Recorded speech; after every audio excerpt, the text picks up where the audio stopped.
This is an October Glory that we're growing here at Highland Hill Farm. We planted this bad boy in the springtime and it did fantastic. We got them in right at the right time. Sometimes you got lucky, and we got lucky this year. Put them in. They were probably 3/8 of an inch caliber. They probably went up to there, and they really filled out real nice, thick and full. We have our irrigation going on through, so if we want to turn on the irrigation, we get water onto them.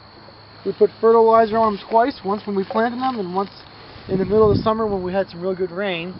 And we had a good shoot in the early spring come out, and I guess if you can see, and that's basically from here, from there, our prune mark, to there. That was in the spring, and then from here to there is a new flush that they made on. And not always, but this year we did really well with them when we got our second flush coming on. And if we keep on keeping them watered, they'll continue to keep on growing for this year.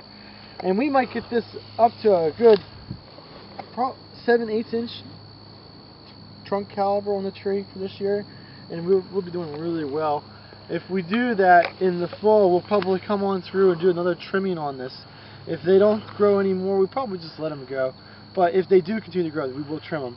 But we'll wait till the leaves fall off and we can see the branch structure a little better before we make our determination on when and how much we're actually going to cut off. Some of them we will have to do, and a good example, I saw them when I was driving down here, but if we see anything like this guy over here with this coming up on the bottom, we'll definitely have to trim that off. And what do you call that? Well, it's a water spout? That's not really. This is, these are grafted since they're October Glories. So this is coming from their rootstock, so I don't know what you would call that, but we do have to take this off. That's not good for the tree. And we just cut it off, the tree will be fine. Some of these lower branches we may limb up, but you don't have to, I guess. You don't have to, but next year, at the end of the year, we'll definitely limb them up, probably to about chest to shoulder height, and that'll be the final spot where we'll trim them. We won't trim the branches up any more than that.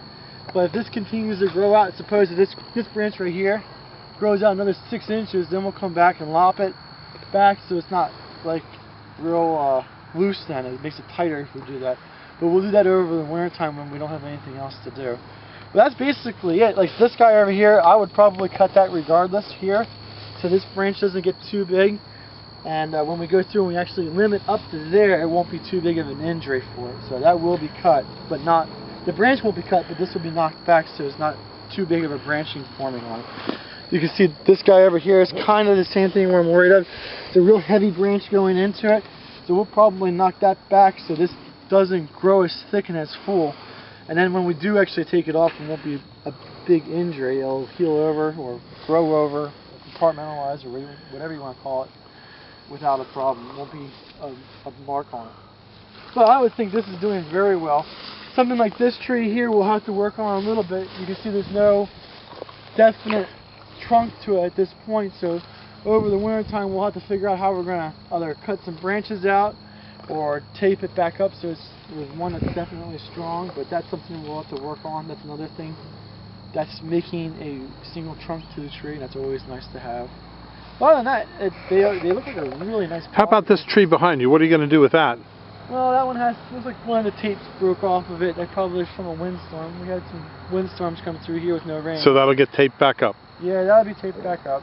That's something we have to do. There's one of them over there that the stake broke off. We'll have to put another stake in. But. All right, well, thank you very much, Mike. And this is Mike's red maple field here on Ferry Road at Highland Hill Farm. And you can reach Michael at 267-446-2376. And he'll answer any questions you have. Or the best of my ability. All right, thank you very much, Mike. Thank you.